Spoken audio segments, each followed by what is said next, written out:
texto que nós iremos ler.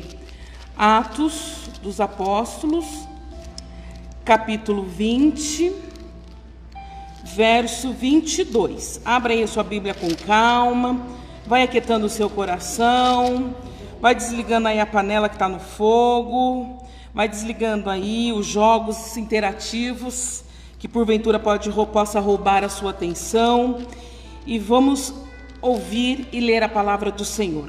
Livro de Atos, capítulo 20, verso 22. Gente, é uma carta escrita por Lucas, mas as últimas palavras do apóstolo Paulo, e que palavra pastoral. Infelizmente nós não vamos ler o capítulo todo, para ganharmos tempo. Mas fica de lição de casa, acabou essa live, depois começa aí no capítulo 20, e aí vai seguindo alguns capítulos seguintes, porque é uma carta maravilhosa de pastor para pastor. Neste exato momento, o apóstolo Paulo está falando as últimas palavras, antes de ir para Jerusalém, e depois ir para sentido Roma, para ser morto. E as últimas palavras que ele fala para os anciões que estavam ali na igreja de Éfeso, é a última visita dele. E ele deixa um legado, ele deixa as últimas palavras para os futuros pastores. Neste momento, ele está meio que reconhecendo e consagrando os bispos daquela igreja, depois de um intensivão teológico de 3 anos consecutivos, de muito aprendizado, de ensino, falando sobre a graça. O apóstolo Paulo, então, ele deixa essas últimas palavras que Lucas escreve de uma maneira que, quando nós vamos ler, o coração, ele se alegra, cai lágrimas dos nossos olhos, porque é uma carta muito profunda, de muita sabedoria, de muito temor, alguém que tinha o conhecimento de quem ele era no reino.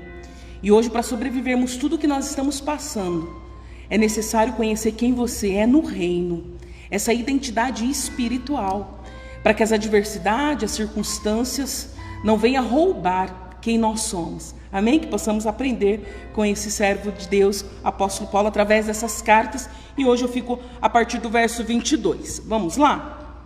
Diz o seguinte: e agora, eis que, ligado eu pelo Espírito, vou para Jerusalém, não sabendo o que lá me há de acontecer, senão o que o Espírito Santo, de cidade em cidade, me revela, dizendo que me esperam prisões e tribulações. Mas em nada tenho a minha vida por preciosa, contanto que cumpra com alegria a minha carreira e o ministério que recebi do Senhor Jesus, para dar testemunho do Evangelho da graça de Deus. Vamos ficar até aí?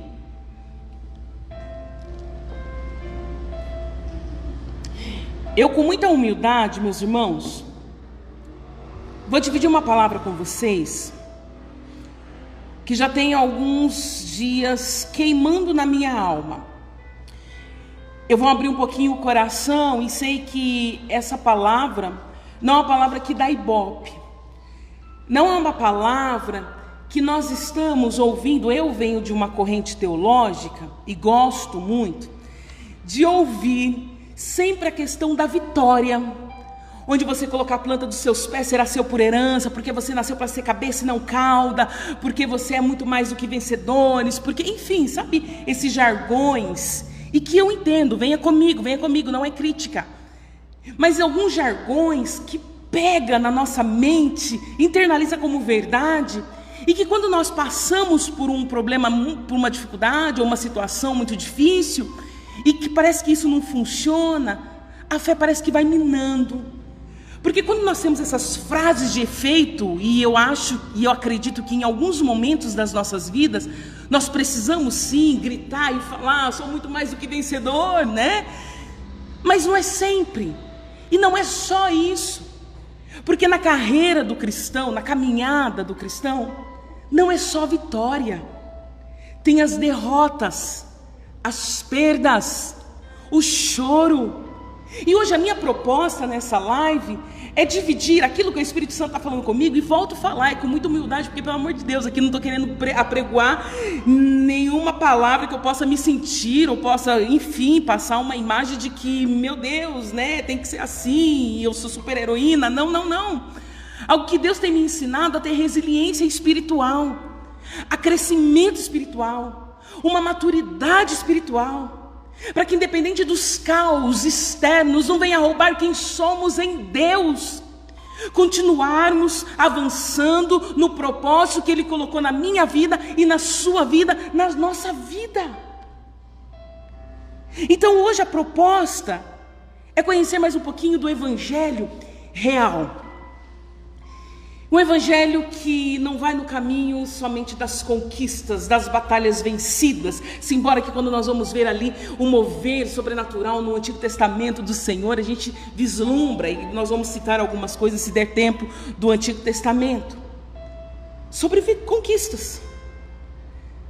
Só que muitos cristãos estão se perdendo no momento de pandemia, ficando desesperados, não estão tendo mais um fervor no espírito, porque estão aí, você aí na sua casa, eu aqui nesse prédio com pouquíssimas pessoas, e está uma coisa meio ruim, e nós recebemos as notícias que o comércio vai fechar tudo de novo, e que a economia está falando, e fora os problemas que nós estamos enfrentando no nosso dia a dia, como foi a oração do meu esposo.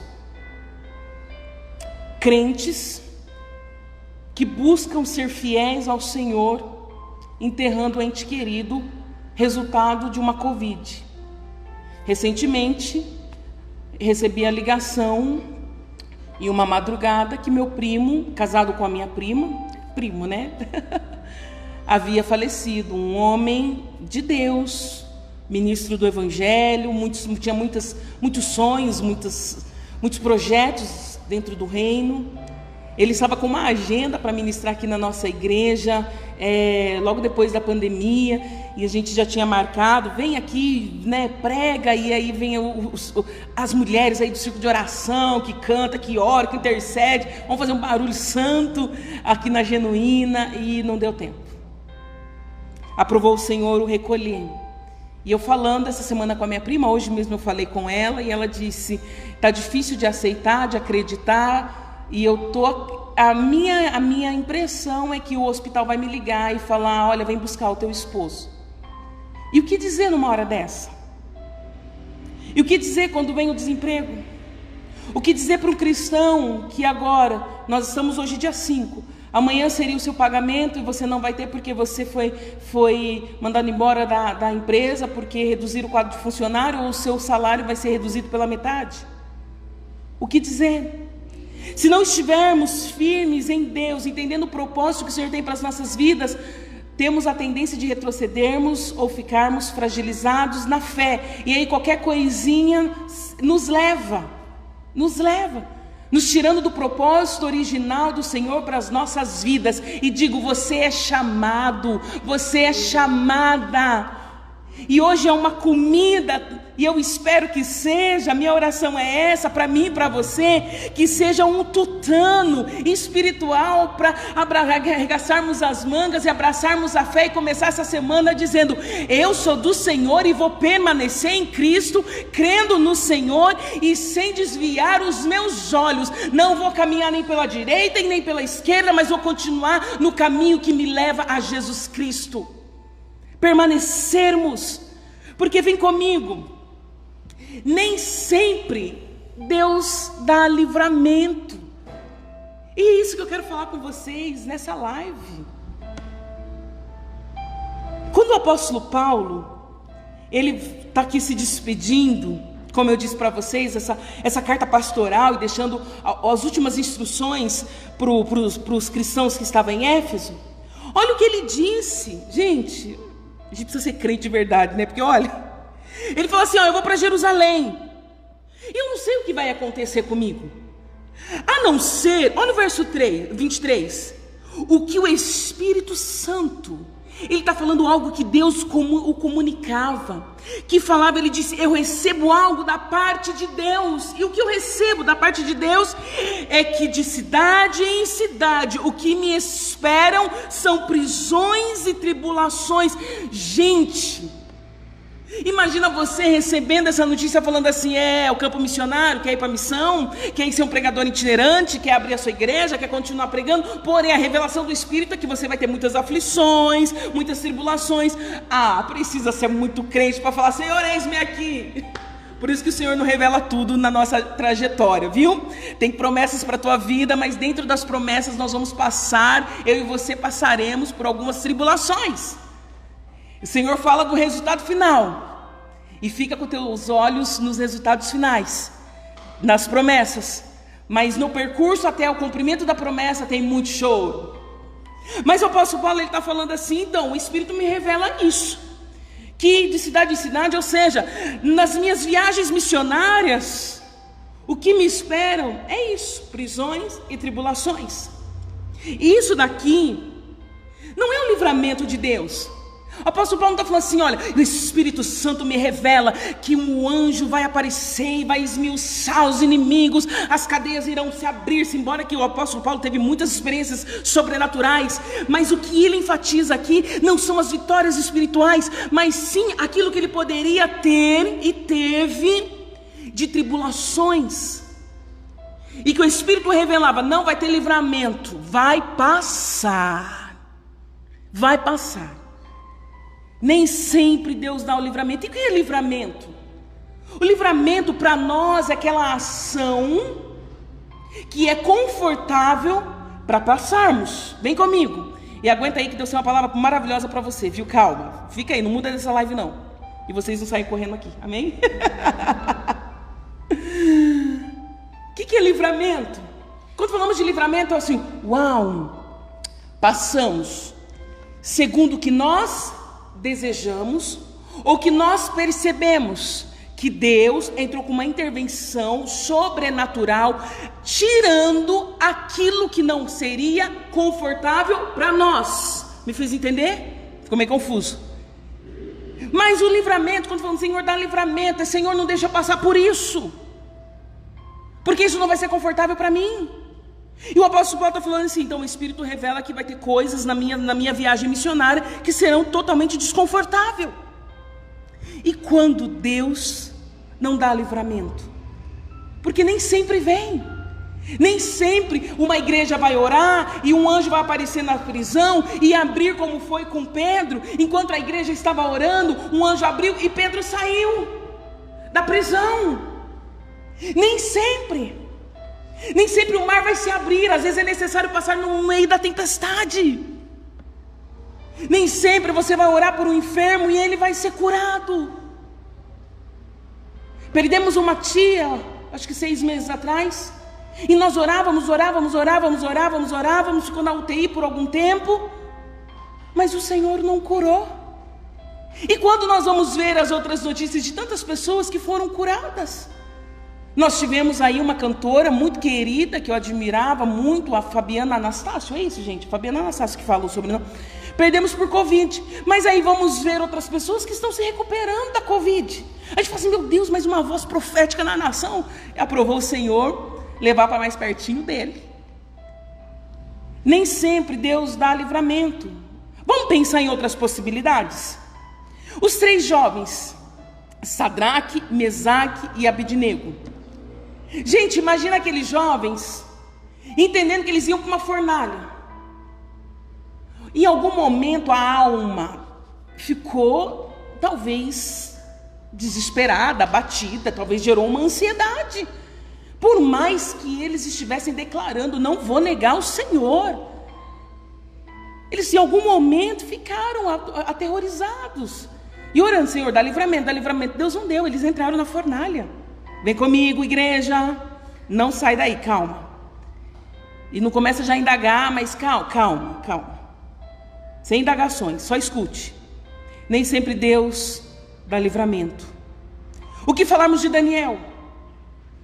Daniel na cova dos leões. Tem uma música que fala que o Daniel deitou como fez os leões como travesseiro.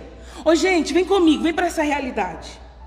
Você imagina um homem, porque olha, quando você vai ler a história, diz que quando Dário ou Dario, algumas pessoas falam Dário, outros falam Dario, decreta, e aí os príncipes que arquitetam toda essa coisa ruim, conspiram contra Daniel. Quando Daniel então é pego, porque eles não tinham outra maneira, e vocês conhecem a história, enfim, aí Daniel é preso porque orava ao Senhor, e o decreto dizia que não podia orar a nenhum senhor, a não ser ao rei, e o rei fica abatido, porque o rei não entendia que era Daniel, porque ele gostava muito de Daniel. Vem comigo, diz que quando Daniel recebeu a proposta, capítulo 6, livro de Daniel, ele corre para casa para orar. Ô gente, você acha que ele corre para falar assim, aleluia, glória a Deus, eu vou ser devorado pelos leões, estou muito feliz. Ô gente, ele foi para casa talvez orar e falar, Deus, ajuda-me, Senhor. Diz que a porta, aliás, a janela do quarto de Daniel ficava sentido a Jerusalém, porque conforme desde Salomão, quando construiu o templo, tinha que orar em direção ao templo, porque ali era a casa templária do Senhor. É diferente de mim e de você, que pode orar aí, o Senhor vai te ouvir, amém? Porque você é templo do Espírito Santo.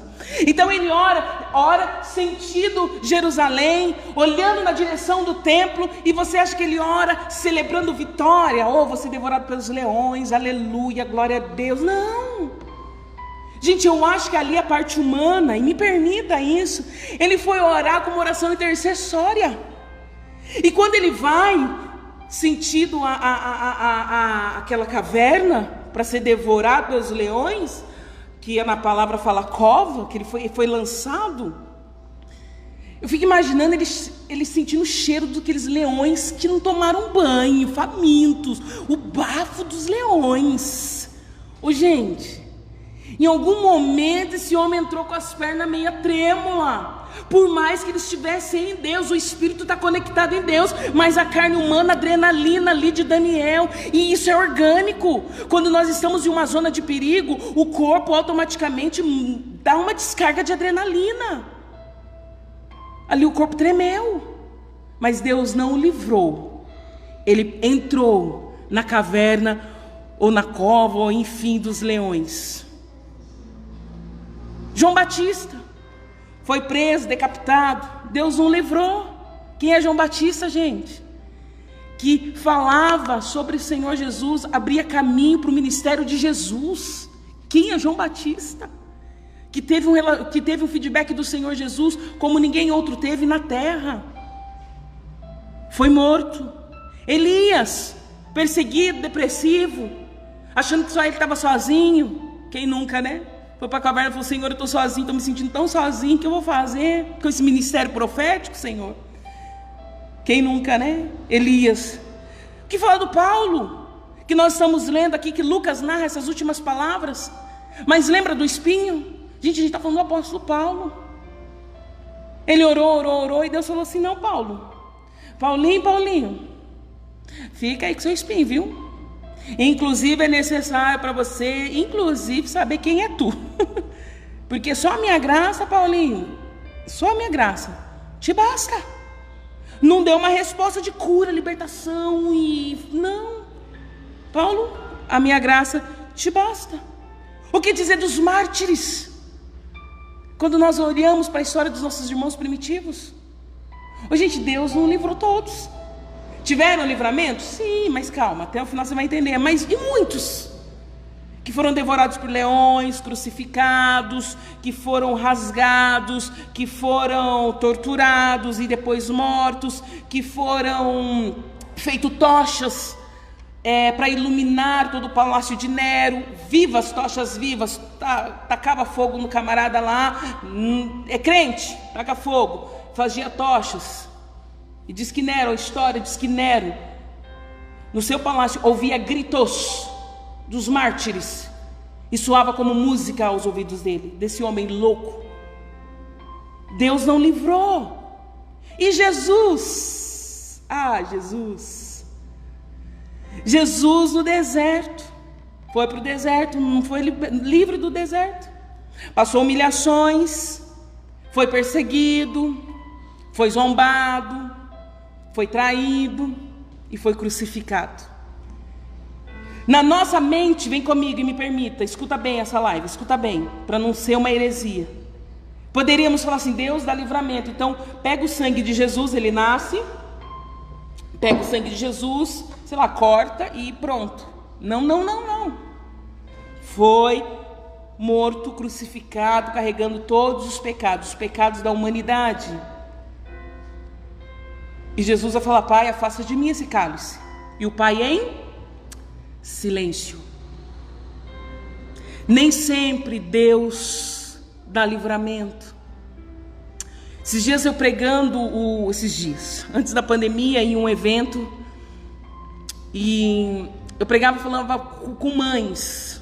E depois, naquele mesmo momento em que eu falava: olha, o seu filho é a herança do Senhor, e Deus tem algo para o teu filho, continue intercedendo, continue batalhando. E na hora, no meu coração veio: e as mães que enterraram os filhos, como está digerindo essa palavra?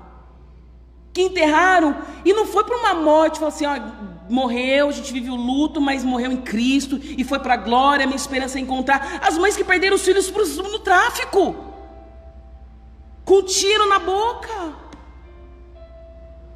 foram encontrar porque não pagou. Esses dias falando com uma mãe, um menino foi morto de uma maneira terrível por R$5.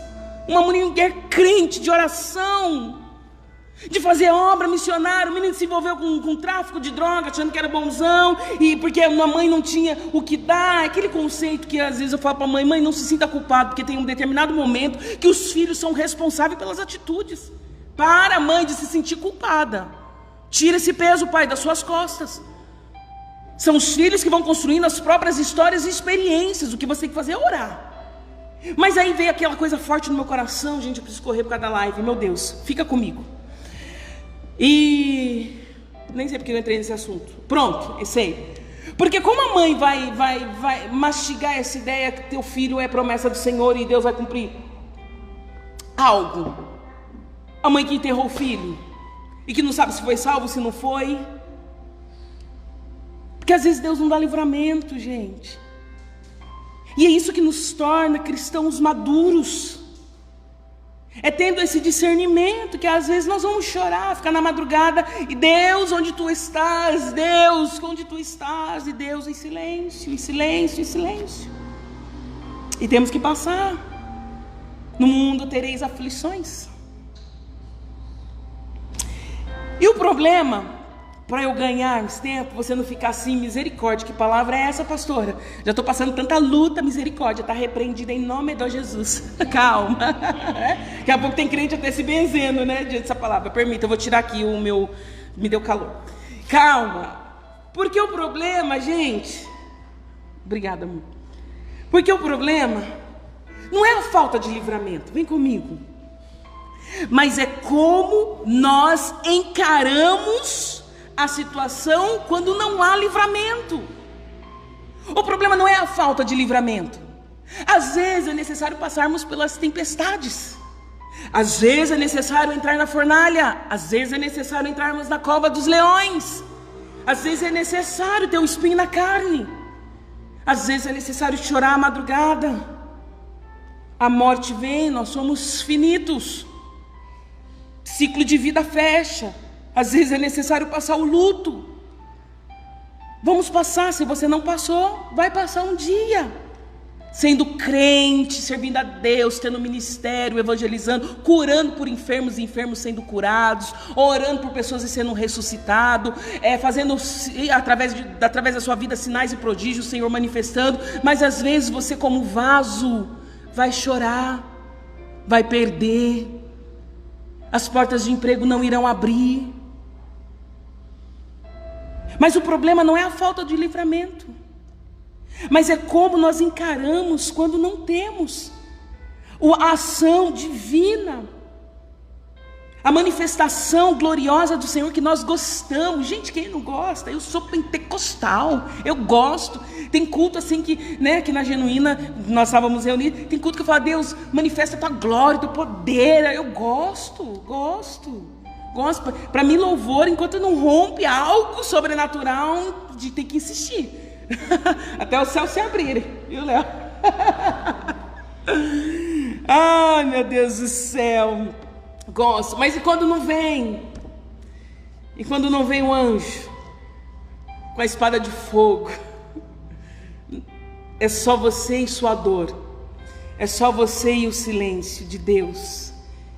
E o problema não está no livramento, mas é como nós administramos esse período onde o Senhor não manifesta. Olha o que Paulo diz: mas de nada tenho por minha vida preciosa. Ele está falando assim, não importa mais a minha vida, porque eu entendi, o importante é eu seguir o meu chamado, porque não é mais precioso a minha vida no sentido de viver. Ele entendeu o chamado dele. Olha a administração emocional e espiritual que o apóstolo Paulo está tendo. Ele entendeu essa verdade, ele continua no foco. Porque às vezes, quando nós não temos o livramento, nós ficamos igual aqueles reis lá de 2 Reis, capítulo 23. Deixa eu ver se é 23, espera aí. Eu até marquei aqui, que foi Josafá. É isso mesmo, capítulo 3, vamos 23, 2 Reis 3, que é Josafá, Jorão e o rei de Edom, que vão lutar contra os moabitas, se não me falha a memória, contra os moabitas. E aí o Jorão fica desesperado quando falta água para os gados, para os soldados. Eles estavam indo para uma batalha. Aí ele fica desesperado. Ah, meu Deus, o Senhor nos trouxe para este lugar para nos matar. Ô gente, vem comigo. Eu estou passando do horário. Às vezes, dentro da falta de livramento, que nós oramos, pedimos e o Senhor não deu livramento, nós ficamos desesperados, murmuramos, comparamos. Ó Deus, porque o ímpio não foi, eu fui. Deus, porque eu faço a tua obra. Olha só, olha a casa do ímpio. Olha lá o Instagram daquele músico que canta músicas erotizadas. Olha, sei lá o que a gente fica pensando. Mas às vezes a má gestão e a má administração espiritual faz com que eu e você tenhamos um descontrole total no meio das provações, quando não temos livramentos. Aí murmuração, reclamação, o porquê, questionamento, porque Deus me abandonou, como se Deus tivesse a obrigação de agir a nosso favor sempre. Meus irmãos, é com muito temor que eu divido essa palavra com vocês, mas é tempo de crescermos. Deus não tem a obrigação de fazer segundo o que nós desejamos. Ele não é o gênio da lâmpada. Isso é para o filme da Disney, que esfrega e fala 3 pedidos, porque eu quero isso. Plum! Não! Às vezes nós receberemos do Senhor não. Dói, né? Eu sei que dói. Eu sei, já recebi alguns nãos do Senhor que tive que aprender a lidar com isso. Falar, Deus, me ajuda, porque senão eu vou murmurar, eu vou reclamar. Mas a falta de administração, na ausência de livramentos, como você se comporta? Como você tem se comportado neste momento de crise? Qual a sua relação com o Senhor? Será que o termômetro do seu relacionamento com o Senhor mudou por conta dessa pandemia? Por conta do que nós estamos ouvindo? Aí nós não temos mais fé, aí ficamos tristes, mastigando só os problemas, aí não agimos, aí não temos nenhuma atitude. E meus irmãos, venha comigo. Às vezes é necessário você agir. Deus não vai dar a direção, porque tem coisas que estão tão visíveis para você. Você está esperando que Deus faça, mas é algo que você precisa fazer. É agir, ao invés de murmurar, de reclamar, de xingar, de ficar questionando o porquê. Olha o que Paulo diz a Timóteo, 2 Timóteo capítulo 3, verso... Olha que ele vai falar também das lutas que ele estava enfrentando. Olha o que ele diz, só vou pegar a última palavra do verso 11, do capítulo 3. Ele diz: quantas perseguições sofri, palavras do apóstolo Paulo para Timóteo, e o Senhor em todas me livrou. Eu disse... E o Senhor em todas me livrou. Olha a ótica dele. Ele está dizendo quantas perseguições eu sofri, mas esse livramento não foi segundo aquilo que eu desejei, mas segundo o que estava no propósito do Senhor. Mesmo dentro das perseguições, das tribulações, das prisões, Paulo entendeu como livramento. Mesmo com os açoites, marcas de chicote nas costas, ele entendeu como livramento. A diferença é a ótica, porque às vezes o socorro não vem, a cura não vem, o luto chega, o desemprego bate nas nossas portas, mas é a ótica. onde você está focando, ou como você está focando. Porque se você potencializar a coisa negativa, a coisa ruim, você vai ficar murmurando mesmo. Oh meu Deus, ó céu, por quê? Ó, estou arrependida. Se fosse assim eu não teria dado toda a minha vida para a obra de Deus. E aí você vai olhar para trás e olhar para esse presente que está passando por algumas provas e que não tem chego livramento na sua casa, ou que não tenha chego porque você teve que sepultar alguém, assinar o divórcio, ver um filho indo embora. E você vai falar em tudo isso, Deus mesmo assim deu livramento. Que livramento? Segundo o propósito dele, não a sua ótica. Me faz entender? Porque o livramento nós queremos da nossa maneira, mas o apóstolo Paulo, ele entendeu que todos os livramentos fazia parte do propósito do Senhor para a jornada ministerial dele. Isso é maturidade cristã. E para terminarmos, a falta de livramento não é a ausência de Deus. Quem disse que porque Deus não deu o livramento é porque Ele te esqueceu, te abandonou, te deixou? Não. Quando Deus quer dar livramento, Ele manifesta o poder dEle, da maneira dEle, e Ele é terrível. Nosso Deus é terrível. Ele faz mesmo. Ele faz coisas sobrenaturais acontecer. Ele faz. Mas quando Ele não faz do jeito que nós desejamos, não é a ausência dEle. Ele continua presente. É que a diferença é que nós não entendemos o todo, a totalidade. E Ele sabe. Porque quando não dá o livramento segundo a nossa ótica, faz parte do projeto dEle, do propósito dEle para as nossas vidas. E aí eu volto a lembrar dos personagens que eu citei para você. Por exemplo, Daniel, ele teve que ir para a cova, mas o Senhor o livrou depois da cova. E foi necessário ele ir, no período que ele estava, entenda comigo, ele teve que ir. Talvez Deus desse livramento, ele não passaria pela cova dos leões, só que ele foi. Vem comigo. Mas depois que ele sai, tinha o propósito. O rei Dário, ele assina um decreto para toda a nação, os medos, os persas, declarar que o Deus de Daniel era Deus do céu e da terra. Existia um propósito para ter que ele ser lançado com os leões. É necessário passar. Jó enterra os filhos, vai na falência, fica doente, mas foi necessário, porque depois que Jó passou por tudo aquilo, Deus não deu livramento da morte dos filhos. Ele chorou a morte dos meninos, a morte das meninas. Ele teve falência, quebrou a empresa, ficou pobre e doente. Ele não foi livrado dessa situação. Porém, ele termina dizendo: Senhor, antes eu ouvia falar de ti, porém agora os meus olhos contemplam. Relacionamento foi necessário passar para estreitar o relacionamento. Gente, tantos outros personagens, o próprio Paulo, ele consegue ter discernimento na luta dele. Discernimento. Talvez não tinha sido esse apóstolo Paulo que escreve aqui, que fala em Atos, se não tivesse entendido o discernimento que ele, por ter o espinho na carne. Discernimento. Foi necessário ter o espinho e ter discernimento, porque era necessário aquela dor. Os mártires, quando eu narrei para você dos mártires, eles regaram a terra espiritual para o crescimento da igreja. Foi através dos nossos irmãos que morreram no passado que o evangelho chegou até nós nos dias de hoje.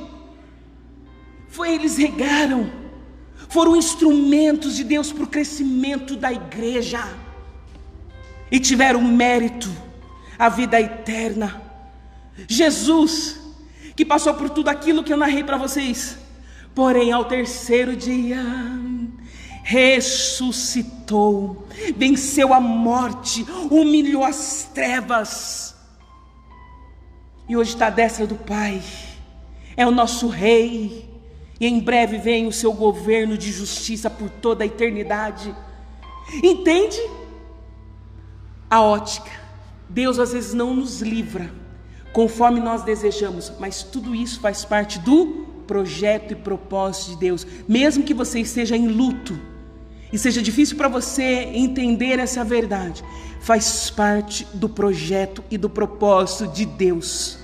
Nunca acontece por acaso a vida do cristão. Por que, pastor, a vida de um cristão? Porque o cristão está na dependência de Deus, e quando nós estamos na dependência de Deus, nós vivemos a vontade dele, e a vontade dele não é sem fundamento. Tudo tem um propósito. Creia nisso, meu irmão. Aleluia. Tudo tem um propósito. E que coisa linda, o salmista ele diz: eu clamo na angústia e o Senhor me responde. E o Senhor nos responde na hora certa, no momento certo. Calma, Ele não te deu alguns livramentos, não está te dando aparentemente alguns livramentos, mas calma, no momento certo Ele responde. O Senhor está perto dos que têm o coração quebrantado. Ele está perto, não é a ausência da presença dEle quando não tem o livramento. Ele está te vendo, Ele está te contemplando. 2 Crônicas 12:10, parte B: pois quando sou fraco, Crônicas não, Coríntios, apóstolo Paulo vai dizer isso, pois quando sou fraco, eu sou então forte. Quando nós estamos aí nesse momento que, Senhor, não deu livramento, é o Senhor nos fortalecendo em espírito, relacionamento, conhecimento, dependência, maturidade. Tudo tem um propósito. Naum vai escrever 1:7: o Senhor é bom, Ele é refúgio em tempos de angústia. Não é porque Ele não te deu alguns livramentos, ou não está te dando livramento, que Ele te esqueceu. Não, Ele é presente. Nem sempre o silêncio dEle é o afastamento dEle, é pelo contrário, só está nos moldando, mas Ele continua nos protegendo. Creia nisso. Hoje eu postei uma frase no Instagram que falou poderosamente comigo. Diz: eu não vou saber falar na ordem que eu escrevi, mas Deus não responde com os presentes. Nem sempre Deus responde dando presentes, livramentos, glórias, vitórias. Nem sempre vem os presentes de Deus. Nem sempre, mas às vezes, e muitas vezes, Deus responde somente com a presença dEle, dando-nos paz. Essa paz que o mundo não conhece. Tudo está desabando, mas o cristão maduro tem uma paz que excede todo o entendimento. Está tendo notícias ruins, mas eu tenho a paz, eu confio. E terminamos com Abacuque capítulo 3. Os últimos capítulos 17, é um texto muito conhecido. Olha, crente maduro, que entende tudo isso. Somos nós que precisamos crescermos a cada dia. Espírito Santo nos ajuda. Olha o que Abacuque diz: porquanto ainda que a figueira não floresça, e nem haja fruto na vide, o produto da oliva minta, e os campos não produzem mantimentos, as ovelhas da malhada sejam arrebatadas, e nos currais não hajam vacas, todavia eu me alegrarei no Senhor, exultarei no Deus da minha salvação. Aleluia! Pode faltar o que tiver que faltar, pode não vir um livramento como eu desejei, a resposta da maneira que eu fiquei esperando, segundo as minhas expectativas, porém, todavia eu me alegrarei no Senhor. Ele é o Deus da minha salvação, o Senhor é a minha força, e fará os meus pés como os das servas, e me fará andar sobre as minhas alturas. Andar além do que você imagina, caminhar além das frustrações, caminhar além das angústias, caminhar além de quando não vem os livramentos. Igreja, que o Senhor te abençoe, que essa palavra possa reverberar de uma maneira poderosa, que essa semana você não fique com os meninos, os mimimis, e falando: Deus, por quê? Não queima a sua energia nisso, não. Fala: Deus, eu não entendo, mas eu só estou crendo. Pode falar isso, podem falar aquilo, porém eu estou no Senhor, porque o Senhor é o Deus da minha salvação, é o meu refúgio, é a minha fortaleza, é o que me dá paz, é o que cuida de mim, é o que sabe de todas as coisas, é o que conhece o futuro, é que está no controle de todas as coisas, é o que estabeleceu já tudo sobre a minha vida. Amém? É tempo de crescermos. As situações têm de ficar pior. Não vamos colocar esse mundo cor-de-rosa não, né? Qual é a realidade? tende a ficar um pouquinho mais apertado para nós, situação um pouquinho apertada, mas o que vai nos fazermos a diferença de permanecermos no Senhor é a maturidade e a verdade. Teremos vitórias, teremos derrotas, e sabemos que Deus faz segundo a vontade dEle, segundo o propósito dEle, segundo o que Ele quiser. Enquanto estamos na terra, passaremos por tudo isso, mas o cristão que entende faz como o apóstolo Paulo: em todas essas coisas eu sou mais aleluia, do que vencedor. Amém? Que Deus te abençoe. Eu fico por aqui, já passei do meu horário, e nós estaremos no domingo. Não, hoje é domingo. Quarta-feira, às 20 horas, para o culto de instrução bíblica. Amém? Vou convidar meu esposo para dar a bênção apostólica e finalizar a palavra, nossa live de hoje. Fica conosco, manda mensagem, compartilha a live, enfim. E Deus abençoe, viu? Um cheiro, um abraço para todos vocês. Que pena que está nesse isolamento. Deus abençoe.